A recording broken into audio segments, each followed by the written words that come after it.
আচ্ছা, আপনি কি জানেন বৃহস্পতি গ্রহে মাত্র 10 ঘন্টায় একদিন হয় কেন? আচ্ছা, বৃহস্পতি গ্রহে মানুষ গেলে কি হবে? বৃহস্পতির ভেতরে ঢুকে গেলে বা কি হবে? বৃহস্পতির মধ্যে থাকা গেট রেড স্পট কি? আপনারা তো জানেন বৃহস্পতি একটি গ্যাসীয় গ্রহ। তাহলে আমরা যদি এটার মধ্যে দেশলাইয়ের একটি কাঠি ফেলে দিই তাহলে কি হবে? এটি কি সেখানে বিস্ফোরিত হবে? আচ্ছা, এটা কি জানেন বৃহস্পতি গ্রহের নামকরণ হলো কিভাবে? এই সকল প্রশ্নের উত্তর জানাতে চলেছি আজকের এই ভিডিওতে। বন্ধুরা, ভিডিওটি খুবই তথ্যবহুল ও ইন্টারেস্টিং হতে চলেছে, তাই ভিডিওটি প্রথম থেকে শেষ পর্যন্ত দেখবেন। আর এখনও পর্যন্ত যারা এই ভিডিওতে একটি লাইক দেননি তারা ভিডিওতে একটি লাইক দিয়ে দেন, আর আমাদের চ্যানেলটি সাবস্ক্রাইব করে পাশে থাকা বেল আইকনটি বাজিয়ে রাখবেন।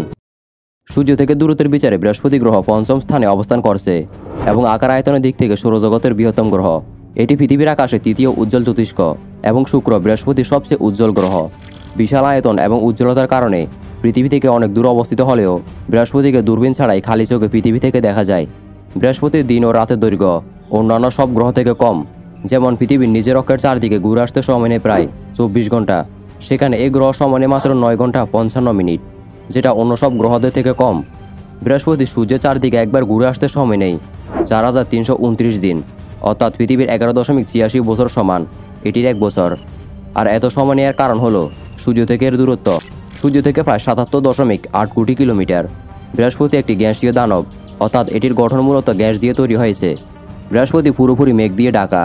বৃহস্পতির বায়ুমণ্ডল গঠিত হয়েছে 89% হাইড্রোজেন, 10% হিলিয়াম এবং বাকি 1% অন্যান্য গ্যাস দিয়ে।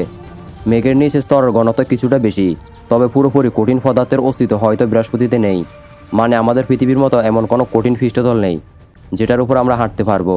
এই গ্রহের কোর বা কেন্দ্র খুবই ছোট, আর তার উপর এক বিশাল গ্যাসের স্তর রয়েছে। এর মধ্যে হাইড্রোজেন হিলিয়াম ছাড়াও কম পরিমাণে মিথেন, অ্যামোনিয়া, হাইড্রোজেন সালফাইড রয়েছে। আর এই গ্যাসগুলো মিলিতভাবে বৃহস্পতিকে এত রঙিন বানিয়েছে, একটা ভিন্ন মাত্রা দিয়েছে। এমনিতে বৃহস্পতির ভেতর ঢোকা অতটা সহজ নয়, তবে আপনি যদি একটি শক্তিশালী মহাকাশযানে করে এই গ্যাস দানবের ভিতরে ঢুকে যান তাহলে এর মধ্য দিয়ে নিচে নামতে নামতে আপনি ধাতব হাইড্রোজেনের কাছে এসে পৌঁছাবেন। আরেকটি তথ্য জানিয়ে রাখি, ধাতব হাইড্রোজেন খুবই রিফ্লেক্টিভ, প্রতিফলক তল হিসেবে বেশ ভালো। এটা শিলার মতো ঘন। আপনি আরও গভীরে ভ্রমণ করতে চাইলে ধাতব হাইড্রোজেন থেকে আসা প্লবতা বল অভিকর্ষে নিম্নগামী টানতে প্রতিহত করবে। সে প্লবতা আপনাকে উপরের দিকে ধাক্কা দেবে, অনেকটা ইয়োর মতো। এই দুই বিপরীত শক্তির সমান হলে আপনি বৃহস্পতিতে মুক্ত অবস্থায় বাঁচতে থাকবেন, উপরে বা নিচে কোথাও যেতে পারবেন না, আর পালানোর তো কোনো সুযোগই নেই। তাই আপনি যদি বৃহস্পতি গ্রহ ভ্রমণ করতে চান তাহলে আপনি এতটুকু জায়গাতে এসে আটকে যাবেন, এবং এমনভাবে আটকে যাবেন এখান থেকে না আপনি ফিরে আসতে পারবেন না আরও ভ্রমণ করতে পারবেন।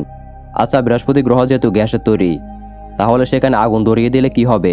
সম্পূর্ণ গ্রহটাকে জ্বলে হারিয়ে যাবে? এবার গ্যাসের কথা বললে আমাদের মনে আসে গ্যাসের কাছে আগুন জ্বললে দাউ দাউ করে আগুন জ্বলবে। যেমন আমাদের ঘরে থাকা গ্যাস সিলিন্ডারের নবটা ঘুরিয়ে একটু আগুন ধরালে ফটাফট আগুন জ্বলে যায়।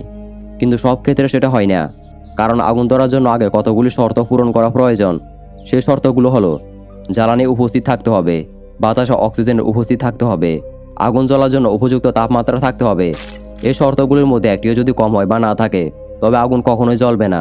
তাই আপনি নিশ্চিন্তে বৃহস্পতিতে আগুন জ্বালাতে পারেন, তাতে গ্রহটির কোনো সমস্যাই হবে না, কারণ গ্রহটিতে কোনোদিনই আগুন জ্বলবে না। বৃহস্পতির গায়ে থাকা এই বিশাল দাগটি কি? বৃহস্পতি গ্রহের ছবিগুলোর দিকে খেয়াল করলে আমরা এর গায়ে থাকা লাল রঙের একটি বৃহত্তকার দাগ দেখতে পাই। এর নাম হচ্ছে দ্য গ্রেট রেড স্পট। এই লাল বৃত্তটি হচ্ছে একটি হারিকেন জট, যার আকার প্রায় 2টি পৃথিবীর সমান।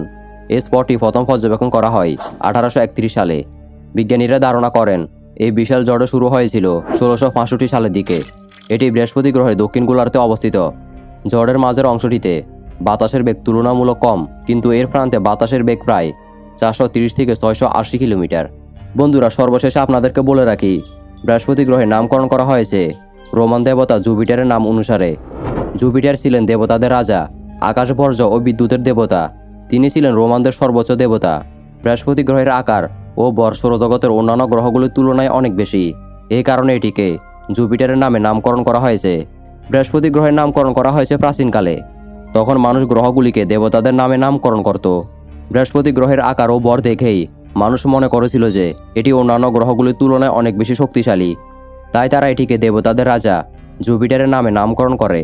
বৃহস্পতি গ্রহের উপগ্রহগুলির নামও জুপিটারের প্রেমিক প্রেমিকা বা কন্যাদের নাম অনুসারে রাখা হয়েছে।